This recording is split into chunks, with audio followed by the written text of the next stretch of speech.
Hello, my darlings, and welcome back to Radio Wasteland. I'm your host, Chauncey Haworth, and this is my co-host, Sean. Hello. How are you doing this week, Sean? Pretty good. Are you past the mourning phase? You doing all right? Yeah, I don't know that I ever really mourned for the house. I'm not totally into stuff. It's just kind of a shame, right? My parents are mourning. They're still mourning. Yeah, so you feel for them at least, I'm sure. Yeah. I'm not a psychopath.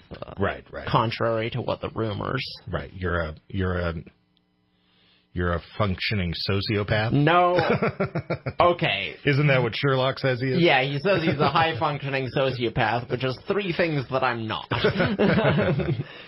Two things. High-functioning is hyphenated. So for you listeners around the world, here we are. We're in the ashes of the car fire. It's starting to get under control. So I decided I was going to donate a bunch of clothes, because like any other happily married man, I've gained a lot of weight. Am I going to see a bunch of people wearing a lot of black clothing? And a lot of black cowboy shirts, a lot of, jeans, a lot of Converse. So I go through all of my clothes, and I get rid of any clothes that just don't fit me anymore. And, and inevitably, as you do these things, you end up finding some clothes, because I have been losing a little weight, and I'm all like, hey, man, I can get into some of these, So I got some new clothes out of it as well, and I probably gave away maybe 30 shirts and 10 pairs of pants or something, It's not bad. And so I'm wearing these jeans today. These jeans I haven't been able to wear in a long time. Nice. But I think I might have dislocated my sternum, trying to put the button together. So I mean, I'm in here, man. I'm in here for the long haul. Yeah. Well, it's good to know that you're doing your part. Yeah, I am. Yeah. I mean, there should be signs thanking first responders, but also signs thanking all the people who dislocated their sternums, squeezing into their old pants that they didn't donate, but they found while they were donating. Yeah, I swear to God, after this, I was just ragingly out of breath. I'm all, oh God, I thought I was going to die. But once I had them on, I'm just all I got to go, You've got to stretch first before you put on pants. My body or the pants? Both. Both, I guess. Yeah. Well, I mean, I see my wife do that, but girls' pants tend to be a little stretchier because they like the form fitting. I guess we live in the day and age of skinny jeans. That's true. I'm currently wearing skinny jeans. You're skinny jeans. I'm guessing that Jared is not a wearer of skinny jeans. To be honest, my mom bought me a pair of skinny jeans, unbeknownst to her, and I put them on, and I'm just not gonna. You didn't feel right about it? No. Yeah, I can't wear them. I look like a Starbucks cake pop. It's like a no-go. It's like I skipped leg day or something. It's not right. Well, I could go off on about that, frankly. I could go off about weight and clothing problems for hours. So this is probably not what the world. That's what this show is about now. This show tonight, we have a returning guest. Excellent. We have Mike Damante. And if you don't remember, which I'm sure you do, but I'll remind our listening audience. Well, of course I remember. He wrote Punk Rock and UFOs, and now he has a new one, Punk Rock and UFOs True Believers. But before we move on to that, I would like to address our guest last week. We got a call. So this show re-airs on our home station, which is KCNR, AM 1460. It re-airs on Saturday mornings.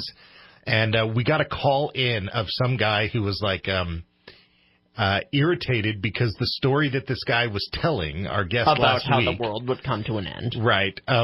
He was basically saying was ripped off from an old episode of The Outer Limits called "The Man Who Was Never Born" from 1963.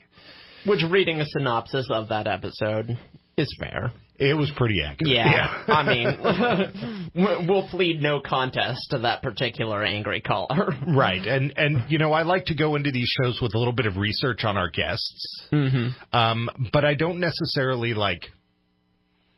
learn everything about them because I like to learn about them on the air. I like it to be sort of candid and natural as we're communicating. It's like, I don't know if other shows do this, but I don't talk to the guest during the commercial break because I I want to save it for the air. Right, yeah. Right, yeah.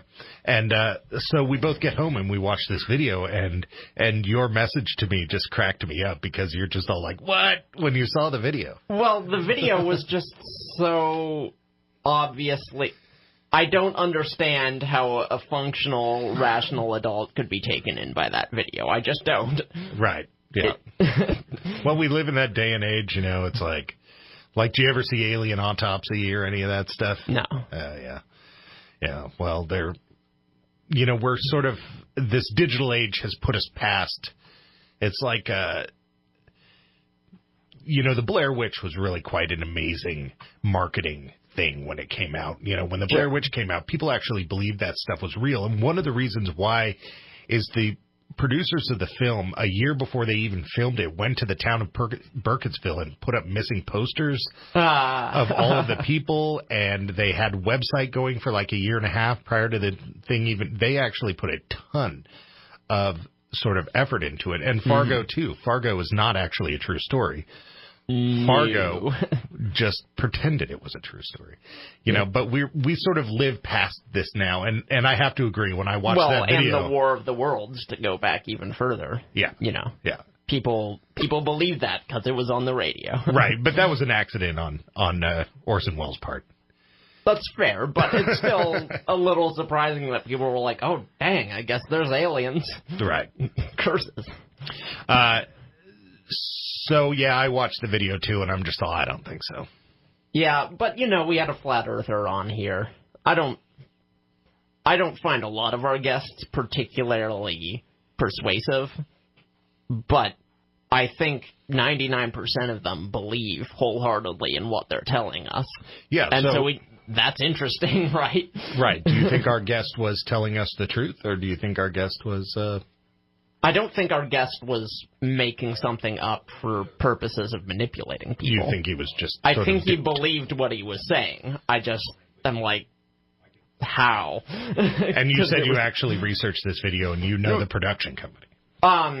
So I did some research, yeah, and it looks like the first appearance of this video on the web was from a well-known special effects guy. He didn't say, oh, hey, look, I'm doing my special effects, but this is the same guy who earlier posted a video of a UFO that he claimed was real, and then later posted a video showing how he had made it. I see. So, this is a UFO hoax from a guy who is well known for doing UFO hoaxes. Well, so that doesn't inspire confidence. So that was found with 5 minutes of research. Right. All right. I got to say, guy who called in on Saturday, we hear you. And we feel you. We were feeling kind of the same thing, and we definitely were after the fact. So maybe we should get some links to that up on the Facebook. Go ahead and check us out online at radiowasteland.us and, Facebook, Radio Wasteland. That's pretty creative. But first, listen to this interview, because it's going to be awesome. Right. All right. We got a minute up until the interview. This is Mike Damante, Punk Rock and UFOs, the second book, Punk Rock and UFOs, True Believers. One thing I love about this is I get to pick punk rock music as my bumper music. Hit it, Jared. We'll be back after the commercial with Mike Damante.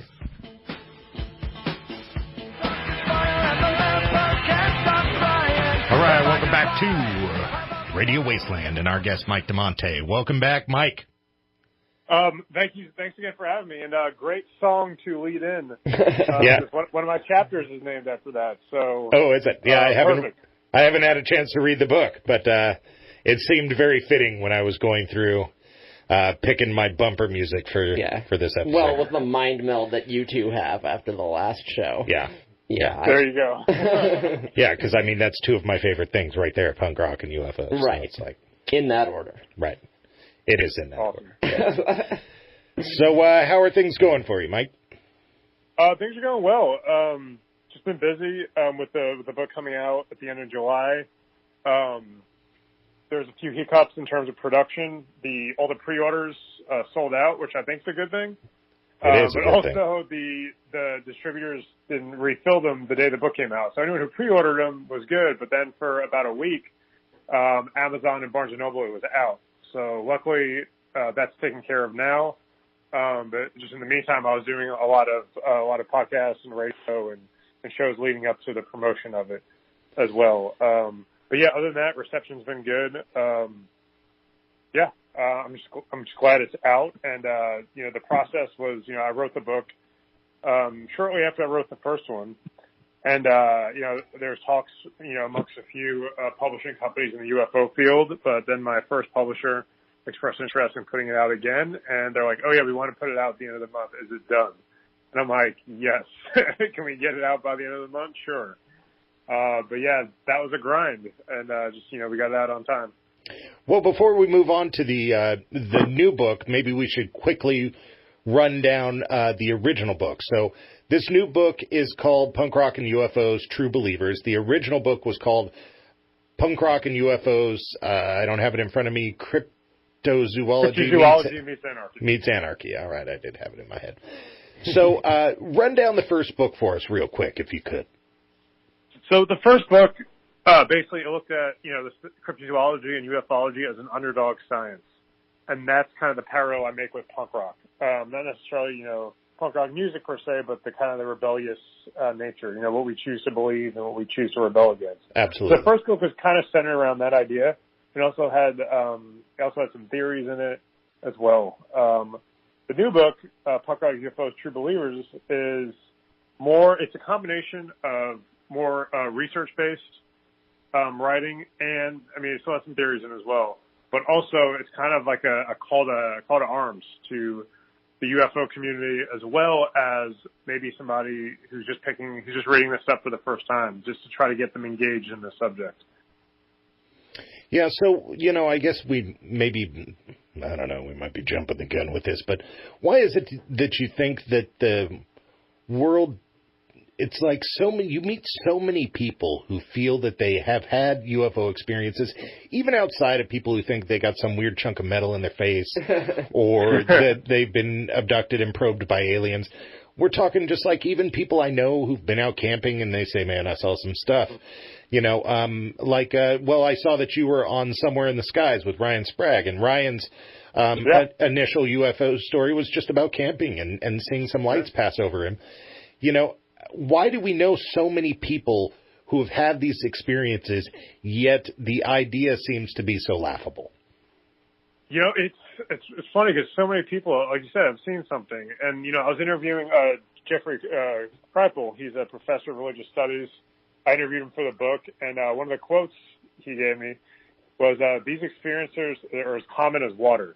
And obviously that's kind of a over-exaggeration, but, the point he's making was, throughout time, these weird experiences, these sightings, these, paranormal incidents, they're very common. It's true. Just because they're not, on the news all the time or they're not reported. But people, I swear, if you ask, 5 people, I would guarantee at least 3 of them have seen something that they can't explain at least once in their life. Yeah. So do you think this is a great punk rock comparison right here, and do you think it's sort of like conforming mob mentality that people want to automatically say, oh, no, that's BS, because if I say anything, I might not look very cool, or I might not look, if I accept that there's something out there that we don't know, is there some sort of conforming mob mentality going on? Or I think you're kind of onto something, the whole kind of groupthink mentality that, kind of started with how the media portrayed it for a while, I'm talking about, like in the 70s and 80s, and, and that's is still very fringe. And I think it's slowly getting away from the fringe element of it. You have mainstream outlets reporting on it, like the New York Times and Washington Post, and it's been on television, and it's being treated more seriously. It's moving away from the fringe, which is obviously a good first step. Yeah, this was definitely the first year that I can ever remember where there were actually reports in the news that gave it some degree of credibility. Yeah. There was, the sightings, the military sightings that they released. There's the thing that our first Mars rover actually might have found the proof of life but accidentally destroyed it on Mars. There just seems to be a lot going on. So we seem to have hit this point where mainstream is starting to accept it. And other than Michiru Kaku, I don't hear a lot of scientists really sort of backing any of it up, What do you think? Are you seeing this? It's once again, I think, a lot of scientists for years were kind of afraid of their peers, what their peers would think. So I think there's more experimental science happening kind of on the down low. I think a lot of them are afraid that they lose funding if they say, hey, let's do this. But, I mean, there's some that recently have come to light. If you kind of go back to, what happened to Skinwalker Ranch, you had a full research team out there. And then, more recently with the Stars Academy, they have some legit physicists and scientists working on that team. And Earth Tech is the name of the organization in Austin. They've been working on this stuff for years. They've been studying this experimental science and physics and quantum physics and all these things. So another thing too, I mentioned in my book is the study of dark matter. University of Texas in Austin, they upgraded their telescope. $40 million. They put $40 million into it to start investigating more about the idea of dark energy. So I think it's like I said. I think it's starting to become more mainstream, and a lot more scientists are willing to kind of put their name out there because if you think about it, I mean, I really don't think scientifically it's not that fringe. Just because you can't fully explain something or prove it doesn't mean it's not worth going down, the quote unquote the rabbit hole to try to find the answers. Yeah, society does seem to be moving a little bit away with technology moving so quickly. I think people are starting to be able to digest the concept that there's a lot of truths out there that we just don't know. And, like a lot of people will be like, well, why haven't we found these aliens yet? I don't know. Why don't I grew up watching nature shows, how'd they film all those monkeys? I'm serious, they filmed all these monkeys. They filmed like all these things like chasing down and hunting and killing and eating other things. They didn't know they were being filmed. It's like, so this is totally reasonable that a more advanced civilization could come along and do all this stuff without really ever letting us know. And it's perfectly reasonable too that, from my research and from everything I read, I believe they make themselves visible at certain times to certain people. And, from everything I've read about abductions and all those experiences, all those memories and all those ideas are hidden in your subconscious. And we're not able to channel that in the appropriate means because we don't know how to fully use our brain capacity and our potential as human beings in our current state. So, you hear about stories through regression and hypnosis where people are able to get these memories back, which is always super fascinating. But, I think, people look at it as a very humanistic view and they're not able to think, well, what if we're not, what if it's a different playing field they're on, Right, exactly, and really I feel that that's what, you said it right there. I feel that a lot of this world is really sort of missing the question, what if, in their life. They need to be asking what if, and, there's something to be said that we're spread so thin on time. I have a wife, 3 kids, several jobs. It's hard for me to ask the questions, what if, it seems like I'm being set up to not ask them. Yeah, and that's a great point. I think that's one of the points I make in the new book is that, we have so many things in our lives that take, precedence over, even our interests. Sometimes we don't have time for them. We have families, we have work, people have school, people have real life concerns. The mysteries of the universe may not be priority to, the common man. Yeah, I totally agree. All right, we're coming up on our first commercial break here. We're listening to, or talking to, you're listening to Radio Wasteland, and we're talking to Mike Damante about his new book, Punk Rock and UFOs, True Believers. Come on back.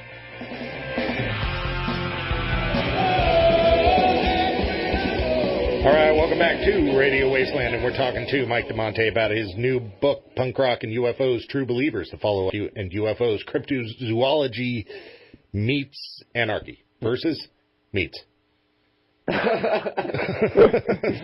Something about Anarchy. It's all good. Yeah.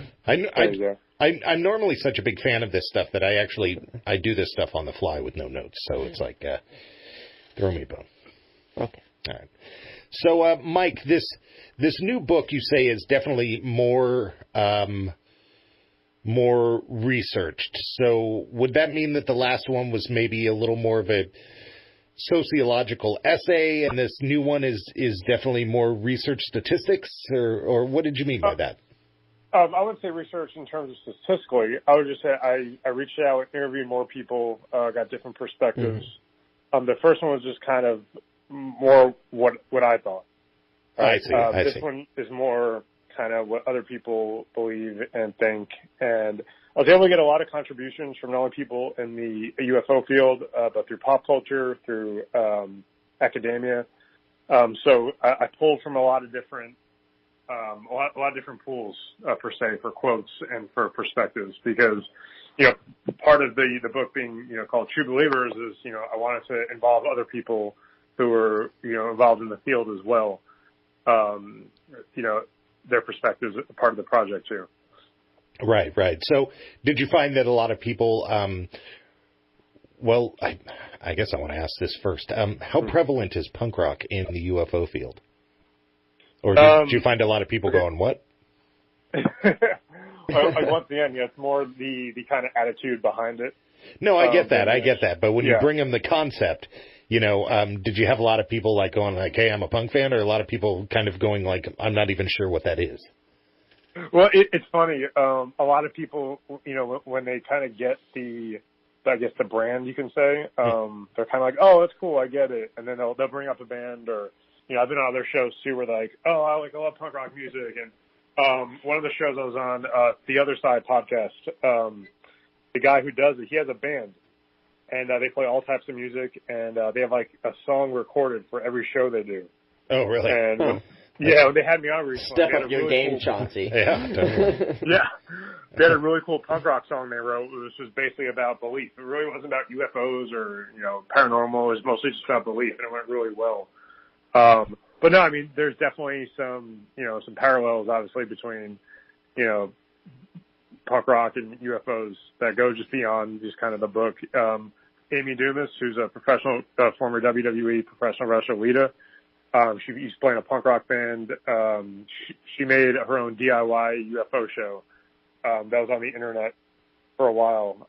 Obviously, Tom DeLonge from Blink-182, he's doing his research with To the Stars Academy. So there's a lot of people in bands or involved in it that believe in this stuff for sure. Yeah, and I bet you a large part of that is because a lot of people tend to be creatives. Well, it's like in the case of punk rock. I've always said that there are two different types. First off, let me throw this in. As you're going around doing your other interviews, I would like you to throw in the fact that of all the hosts that you've had, Chauncey at Radio Wasteland is easily the most punk rock knowledgeable.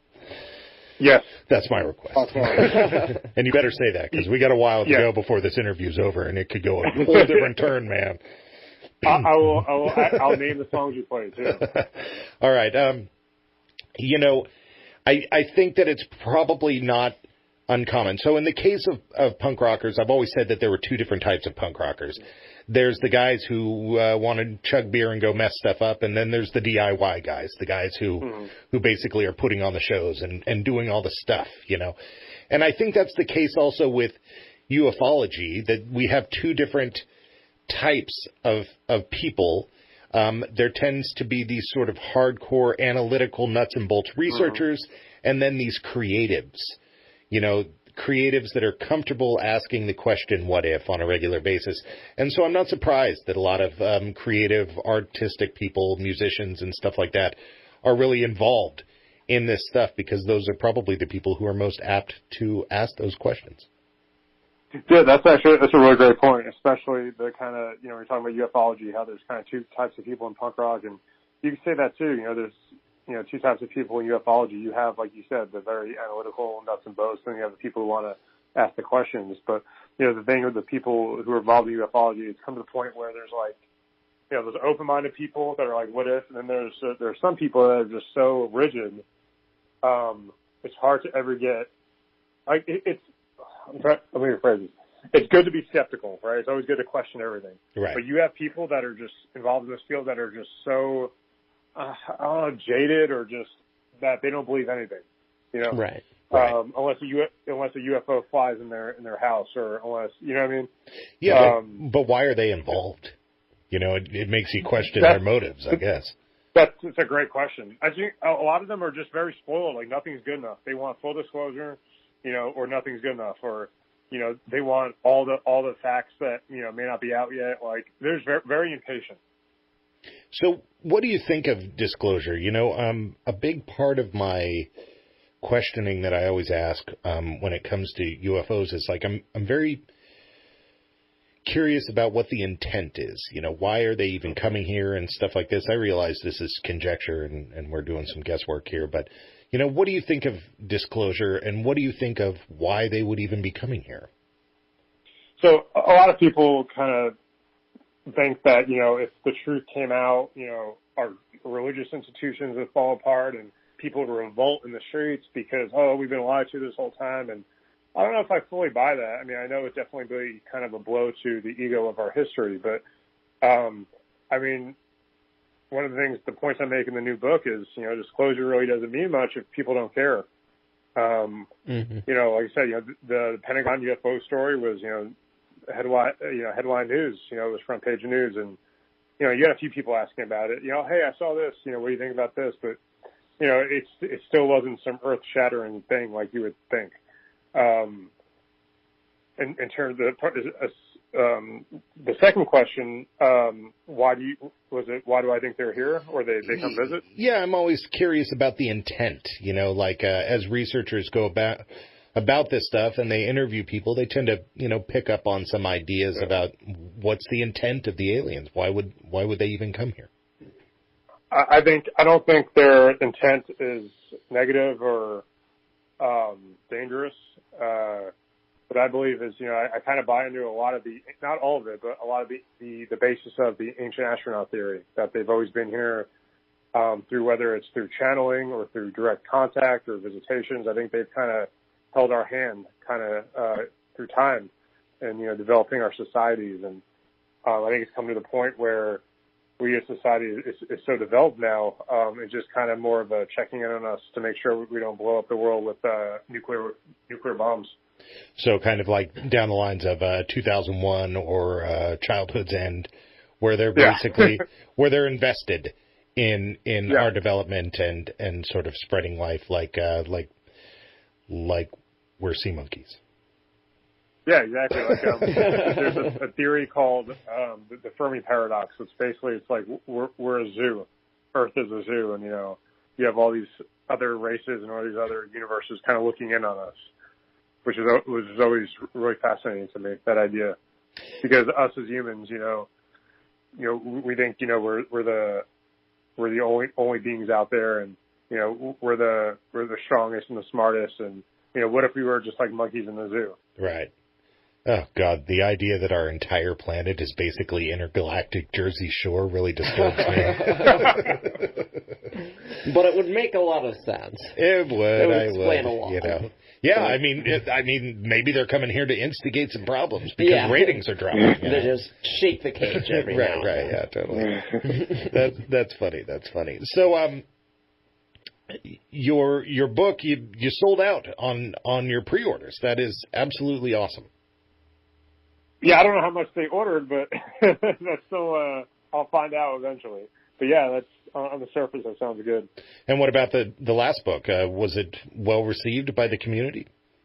Yeah, I wrote that book just to kind of write a book. You know, I wrote it. I wanted to get it published. I didn't really know what was going to come of it. And to me, it was kind of more the doors had opened. You know, people started hitting me up saying, hey, we want you to be on our show, or we really liked your book. And I was like, what, really? And then there's people in ufology who are like, oh, you're such a fresh, such a fresh take in this field. And it was just, I was really kind of taken aback by it. I thought it was really cool. And then like some producers like from TV shows started reaching out, and but then I launched the website as well. And then I decided to, you know, put a store up on there where I made merchandise. And it's like all these things you kind of wish you could do. Right. Like, oh, I wish I could do this, this, and this. And you're like, well, you know, some of this is possible. All it needs is you just need a little push and just a little bit of attention, and it's certainly possible.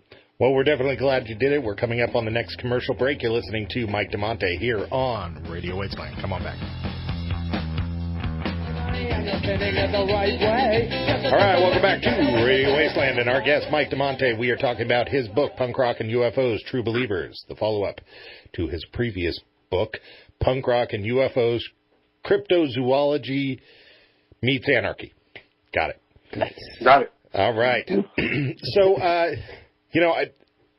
we were talking before about how you wrote the book just to write a book. I don't think that's a fair sales pitch from you because, like, anybody who's first starting something out, they're just throwing themselves in there, You don't know what to expect. I mean, now you have some industry knowledge, and so you probably view yourself as like just a baby at the time, But writing a book just to write a book is probably the best reason to write a book, because that's your artistry, Well, Chauncey, I wrote this book because I wanted to make a lot of money. Right. Nobody wants to hear that. Yeah. Nobody wants to hear that. Yeah, Gore Vidal or something.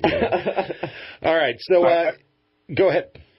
Yeah, I was going to say that's a myth that people make money writing books. Oh yeah, it's a myth that anybody makes any money doing anything artistic and fun. I think. Exactly. Yeah. I don't know. It's a sad, crazy world, but it's like I tell my kids. Best case scenario, you do what you love and you get paid for it. But the second best case scenario, you do what you're good at so that you can afford to do what you love when you're off work. Oh, that's a great quote. I'm stealing it. So, I agree that it is a cool, interesting take on it because that's really the point where we're at with ufology, where it is sort of hovering at this underground thing and ready to sort of break through into the mainstream. And unlike with art and music, we really want this to happen. We want it to break through into the mainstream for it to become homogenized so that it becomes sort of this acceptable topic so that we can find out more, right? That's actually, I never thought about it like that. That's a really great parallel because, you're right with punk rock and, you kind of have these bands that, they're your own, and then when actually, you hear them on the radio and everyone's listening to them, you're kind of like, hey, that's not cool. I've been listening to that band for years, It's kind of like your little thing. And that kind of, it's like in the early 90s when, in the mid-90s when Green Day broke and then the late 90s when Blink-182 broke. It's kind of like, if you kind of parallel that to with ufology, this is something that was fringe kind of for a long time. It's right on the cusp of becoming, mainstream. Right. And you end up losing a lot of your core following. But in this case, it's just like with, the geocentric universe or something. It's probably good if it loses some of its creepy core following and that we hit this level of science where we're actually learning some serious stuff here. Because, nothing weirds me out more than when I get these guys who think they have all the answers. They're coming to me saying, yeah, I've been communicating with Clock 2, every night when I sleep since I was a baby. And Clock 2 says that all sorts of crazy stuff, and it's like...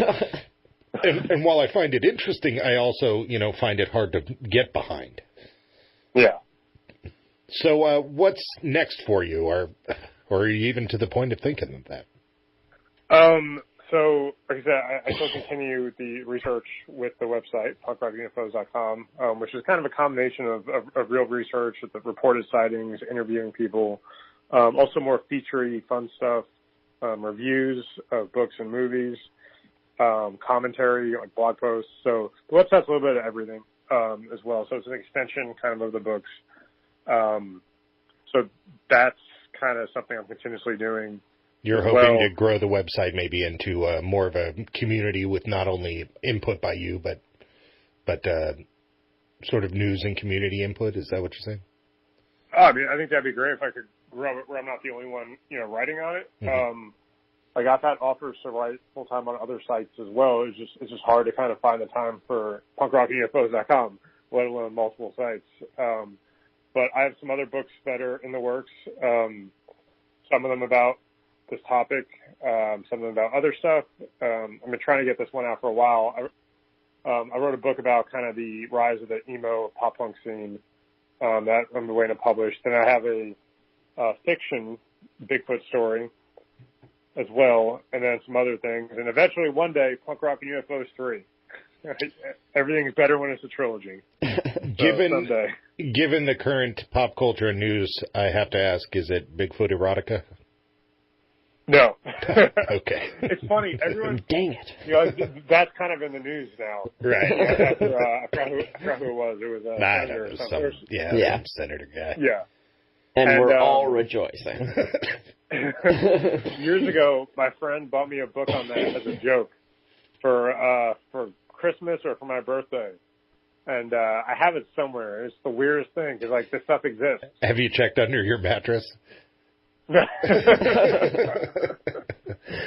Yeah, when I heard that, I'm just all, what? Really? You know, because, like, I'm pretty out there and checking out some weird stuff. But, you know, when I first heard of Bigfoot erotica, I'm just all like, there are some weird people out there.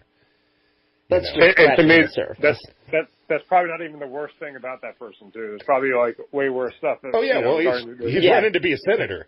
I'm sure there's a lot worse stuff about him. People were accusing him of being a white supremacist, so yes. Yeah. Yes, yeah. That's what I was getting at. I forgot about that. It's the same guy, yeah. That's funny. Yeah, but when I think he was running for House, though, just in the interest of this being a 100% accurate show. Oh, all right. Thanks for saying that. It's the reputation that we have, I'm sure. Yeah, because contrary to popular opinion, Sean, everybody does like a know-it-all. Thank you. I know. That's why I'm always here with the facts.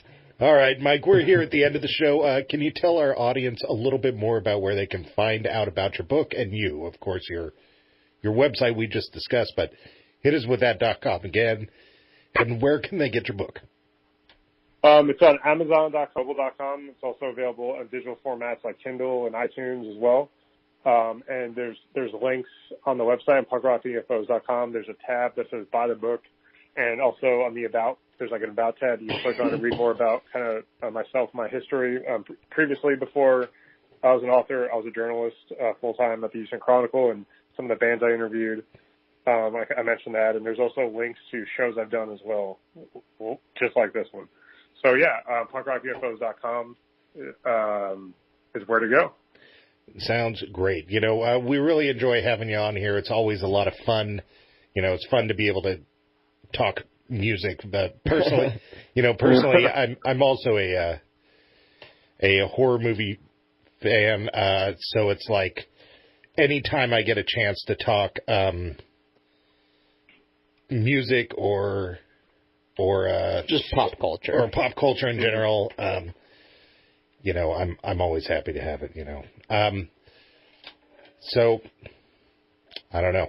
You've been listening to Mike Damante. I was going to say, no. Yeah, go ahead. Thanks again for having me. I'll be on anytime y'all want. And, you know, you mentioned pop culture and, you know, horror movies and stuff.